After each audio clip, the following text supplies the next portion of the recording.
The first siren didn't sound distant. It sounded wrong. Too fast. Too urgent. Then another cut through the night, and red light began flashing between the trees, painting the smoke-filled air in pulses of warning. I stepped outside and felt it immediately. The heat, faint but real, and the bitter taste of ash drifting on the wind. Something was burning, and it was moving closer.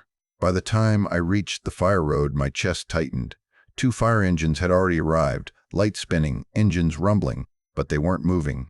They couldn't. The tall iron emergency gate stood locked in front of them, cold and unmoving, like the danger beyond it didn't matter. People were shouting now, someone crying. A glow flickered behind the tree line, orange, alive, spreading through the dark, and beside the control box stood Elliot Granger. "Elliot, open it," I yelled, my voice cracking. He didn't shout back. He never did.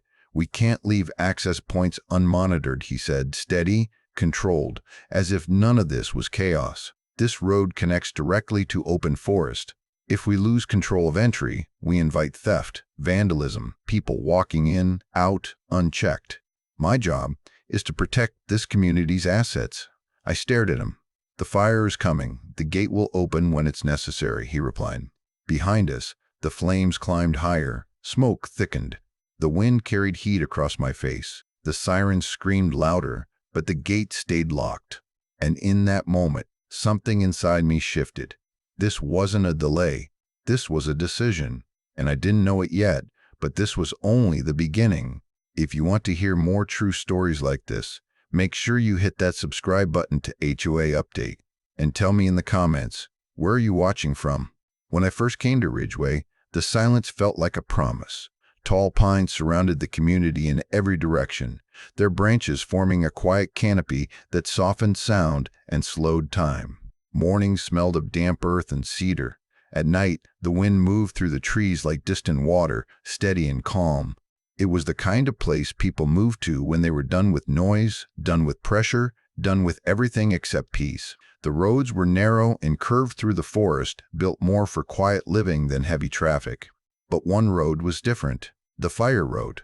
A straight gravel path cutting through the trees toward the county highway. A lifeline carved after a wildfire years ago came too close to the outer homes. Everyone knew about it. Everyone trusted it. That road wasn't just infrastructure. It was survival. At first, the homeowners association seemed ordinary. They handled snow clearing, maintenance, small repairs. Newsletters were polite. Meetings were calm. Nothing aggressive, nothing alarming. Structure, not control. That's what it looked like.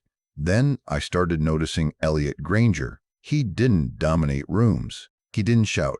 He spoke quietly, precisely, and people listened. He cared about order, trash placement, parking alignment, fence lines, small rules, reasonable rules. But he watched things closely, too closely, not just enforcing, observing. One afternoon I saw him standing at the fire road entrance, studying the old open passage like it was unfinished business. Later, a notice appeared. The HOA would be modernizing emergency access for community protection. Most residents didn't question it. Protection sounded responsible. But small changes followed. A neighbor mentioned Elliot warning someone for exiting through the fire road during heavy rain. Another said the HOA was discussing controlled access to reduce external exposure. The words sounded careful, thoughtful, but something about them felt tight, like safety was being redefined. Then came the gate. Construction crews arrived early one morning. By noon, the open fire road had changed. Reinforced steel posts, automated barrier, electronic lock, a keypad mounted beside a sealed control box. The lifeline that had always remained open now required permission. The HOA called it security enhancement. Some residents approved immediately. Less chance of outsiders, less risk of trespassers, property protection, asset protection. Elliot explained it calmly at the next meeting. Uncontrolled access lowered property value and increased liability risk. Most people nodded, but others whispered. Martha mentioned quietly that emergency roads weren't meant to be controlled like that. Dylan, who volunteered with the fire service, didn't like the change either, but he didn't push publicly. Neither did I. At the time, life was still quiet, still safe. It felt easier to trust than question. Yet every time I passed the gate, I felt something unsettled beneath the calm. A lifeline shouldn't need permission. Safety shouldn't feel restricted. The forest stayed silent. Days passed. The gate opened when authorized, closed when not. And somewhere deep in my mind, a thought began to form, quiet, distant, but persistent. One day, that gate might not open when it should. It happened on a dry afternoon when the air felt thin and brittle, the kind of day where the forest looked calm but carried tension beneath it. I was heading toward the highway when I saw the fire road blocked, cones, a temporary barrier, and the gate locked tight. A printed sign hung from the metal frame. Maintenance, access restricted. No workers, no equipment, just a closed emergency road. I parked and walked toward it, staring at the heavy lock. The forest was silent, but something about the stillness felt wrong. "Noticed it too?" Martha said from behind me. She stood with her arms folded, eyes fixed on the gate. "Closed since morning. No notice to residents." Before I could answer, Dylan's truck rolled in, gravel crunching under his tires. He stepped out fast, scanning the barrier like he already knew what he'd find. "Why is emergency access locked?" he muttered. "HOA," Martha replied. Dylan shook his head. "Look at the brush. Everything's dry. One spark, that's all it takes. You lock this gate, you trap us." That was enough. I stepped to the intercom and pressed the button. A click. Then Elliot's calm voice. "Yes? The fire road is closed," I said. "Why?" "Maintenance," he answered. "Temporary. There's no crew. This road can't be locked. It's emergency access." A pause. Then, flat and controlled, "I'm not debating this. The board approved restricted access during maintenance. It stays closed. Elliot, if there's a fire, the gate will open when necessary." The line went dead. That evening, an envelope waited in my mailbox. Formal. Cold. After that, things changed. HOA patrol vehicles began appearing more often near my street. Conversations stopped when I walked by.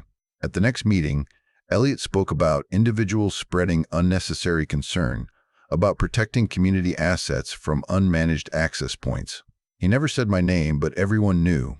Martha whispered that others were worried too, but afraid to speak. Dylan was more direct. "If a real wildfire hits," he said quietly one evening, looking toward the forest, "and that gate delays response, we won't have time to argue." The heat grew heavier over the following days. The trees dried further. The gate stayed closed longer. I requested clarification from the HOA about emergency override procedures. The reply came sharp and simple. Further challenges to HOA infrastructure decisions may result in legal action. Stop asking questions or pay the price. The pressure didn't come all at once. It crept in, slow and steady, until it felt like the whole place was tightening around me. Another envelope, then another. Fines for disruptive behavior. Notices about unauthorized questioning of board authority. Cold language, clean formatting, but the meaning was simple. Be quiet. At the next HOA meeting, Elliot stood calm at the front, hands folded, speaking about protecting community value and preventing panic-driven decisions. No raised voice. No anger. Just control. People glanced toward me, then away. No one wanted to be seen choosing a side. The patrol vehicles came more often after that. Slow passes at night. Headlights lingering near my driveway. Once, I stepped outside and found a security SUV idling near the edge of my property, engine humming, watching. When I walked closer, it rolled away without a word. Sleep became thin, restless. Every gust of wind, every distant sound pulled me awake. But it wasn't fear for myself. It was the gate. The thought of it staying locked when it shouldn't. Then the test came. Not a wildfire, just a brush fire near the outer trail after a storm knocked down a line, small, contained quickly. But when the fire engine arrived, I saw the truth with my own eyes. It stopped at the gate. Lights flashing, engine running, waiting, seconds ticking. Dylan arrived behind them, shouting toward the control panel, trying to get access faster. The delay wasn't long, but it was long enough to feel wrong. Later that evening, Dylan found me outside. "The season's turning bad," he said quietly. "Wind's shifting, everything's dry. If a real fire comes fast, minutes matter." I nodded, but the image of that locked gate stayed in my mind. The community was changing too. Some residents defended the HOA, said controlled access protected property, prevented outsiders. Others spoke in low voices, uneasy, uncertain. Martha told me people were afraid not of fire, but of speaking against Elliot. The fines, the notices, the silent pressure. It worked, and the gate stayed closed more often, sometimes all day, sometimes overnight. Every time I passed it, something inside me tightened. Then one afternoon, while checking my mailbox, I noticed a thin packet slipped into the wrong slot marked for internal distribution. I shouldn't have opened it, but I did. Inside was a policy draft, security and liability review, fire road access. The language was dry, technical, but clear enough. Unmonitored ingress by a fire road 4 presents elevated exposure to theft and unauthorized access. Recommendation: maintain controlled entry to reduce liability risk and protect property values. My hands went still. This wasn't temporary anymore. They weren't planning limited restriction. They were planning to keep the emergency road controlled permanently. I read the document again under the kitchen light, slower this time, letting every word settle. It didn't sound malicious. It sounded careful, professional, exactly how dangerous decisions hide. Elevated exposure, controlled entry, protect property values. No mention of response time. No mention of fire. Just risk, measured the wrong way. That night, I searched the county records. It didn't take long to find what I needed. Buried in emergency management code was a line written in plain language. All designated fire access routes must remain immediately accessible and unobstructed at all times. No exceptions for private control, no HOA override, no liability balancing. The gate wasn't just questionable, it was illegal. The next morning, I found Dylan behind the volunteer station cleaning soot from equipment. When I showed him the ordinance, he didn't look surprised, just tired. "They never told the community about the near miss," he said quietly. "What near miss?" He leaned back against the truck. 5 years ago, small wildfires started past Ridgeway. Fire road had partial blockage. Response delayed. It didn't reach the homes, but it got close enough to scare the county. Why didn't anyone know? He gave a short breath. Because it wasn't a disaster. And the board said tighter control would prevent outsiders starting fires or trespassing. People believed them. Later that day, Martha came by nervous, glancing back toward the road before handing me a sealed envelope. "You didn't get this from me," she whispered. Inside were printed emails, internal HOA discussion threads. Not dramatic, not obvious, but revealing. Concerns about vandalism, about insurance exposure, about maintaining perimeter integrity. One line stood out, not a confession, just a decision. Secondary emergency access usage remains statistically rare. Prioritize controlled entry to reduce liability and preserve property stability. I lowered the paper slowly. They knew the risk. They weighed it. And they chose control anyway. For a moment, fear hit hard. Not fear of the HOA, fear of the forest, the wind, the dry season already building. Fear of a gate that might stay locked when seconds mattered most. But fear didn't stay. It sharpened. This wasn't about arguing anymore. It wasn't about convincing Elliot. He believed he was protecting the community. That belief made him immovable.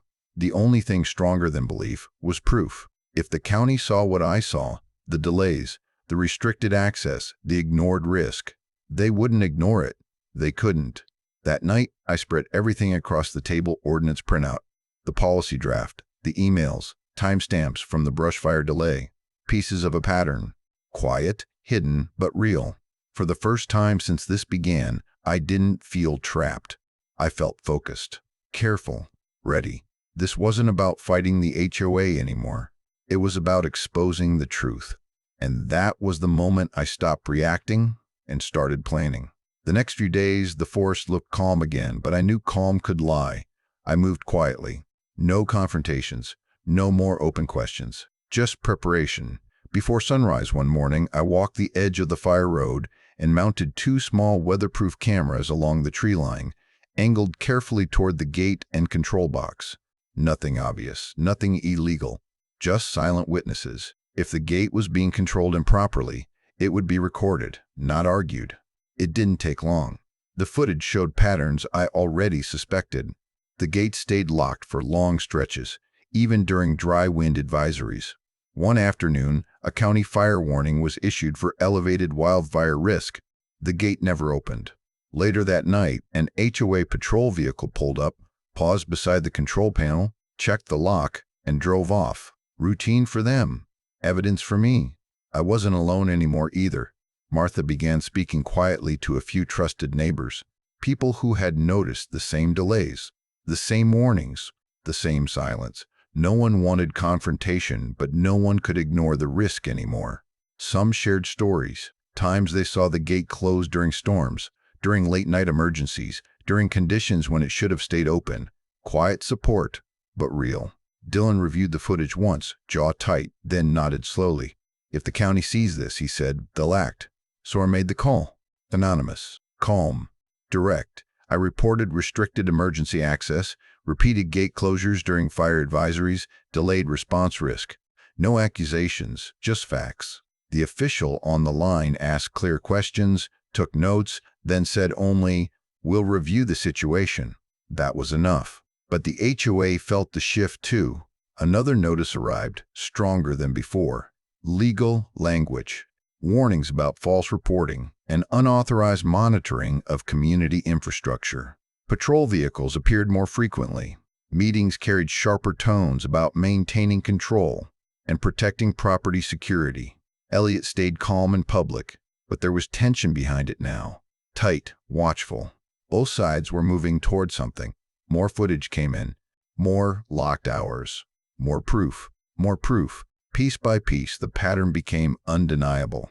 If something happened now, the reason would be clear. Then the warning came. Late afternoon. The sky looked slightly hazed, the wind dry and restless, brushing through the trees with a sound that felt wrong. Phones across Ridgeway buzzed at once. County advisory. Elevated wildfire risk. Maintain emergency access. I drove straight to the fire road. The gate was closed. Locked. And in that moment, I knew. This wasn't just a risk anymore. Something was about to happen. By night, the wind had turned wild, rushing through the trees in long, uneasy bursts that carried the smell of smoke. At first it was faint, almost easy to ignore. Then it grew stronger. Bitter. Burning. I stepped outside and saw it. The glow, low between the trees, moving where no light should move. Fire! The word spread fast. Doors opened. People ran into the road, staring toward the forest. The orange glow climbed higher, pushed forward by the wind, sparks lifting into the dark like scattered embers. Sirens rose in the distance, first faint, then sharp, then screaming. Emergency vehicles were coming. I ran to the fire road, heart pounding. The smoke thickened with every step, heat brushing faintly against my face. When I reached the gate, my breath caught. Locked. The red indicator blinked on the control box. Access restricted. Behind me, neighbors gathered, voices breaking, fear rising. Martha arrived breathless. Dylan pulled in moments later, already moving toward the panel. "Look at the brush," he shouted, voice rough with urgency. "Dry as tinder." One spark. "That's it. You keep this locked, you trap us. You understand? You trap us." He tried the override. Nothing. Then Elliot appeared through the smoke. Calm, composed, walking like none of this chaos belonged to him. Flames flickered brighter behind the trees. The sirens were close now, very close. "Open it," I said. "I'm not discussing this," Elliot replied, voice steady but firm. "The board voted. The gate remains secured until controlled response is established." "The fire is here," Martha cried. Elliot didn't raise his voice. "Unmonitored access invites external risk. We cannot compromise community security in panic." The crowd erupted, shouts, anger, fear turning sharp. Sparks carried on the wind, heat stronger now. The glow beyond the trees no longer distant, it was coming. I held my phone tight, evidence ready, county already alerted. Elliot still believed control would hold.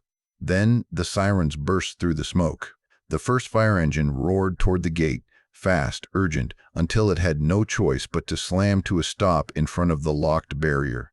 And in that moment, everything balanced on seconds. The fire engine screeched to a stop inches from the locked gate, lights spinning wildly through the smoke. Heat rolled across the road now, stronger, pressing against skin, filling the air with ash. Firefighters jumped down immediately, moving fast, scanning the glow beyond the trees where flames were pushing closer with every gust of wind. "Gates locked," one of them shouted. Another firefighter ran forward and slammed a halogen bar against the reinforced lock.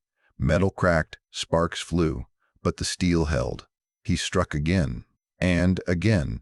The sound rang sharp through the smoke, but the gate didn't give. "We don't have time," someone yelled. The heat grew heavier. Breathing felt rough, ash bitter on the tongue. Behind us, residents shouted, some crying, some frozen in place. The fire wasn't distant anymore. It was coming. Then headlights cut through the smoke. A county emergency vehicle pulled in behind the engine.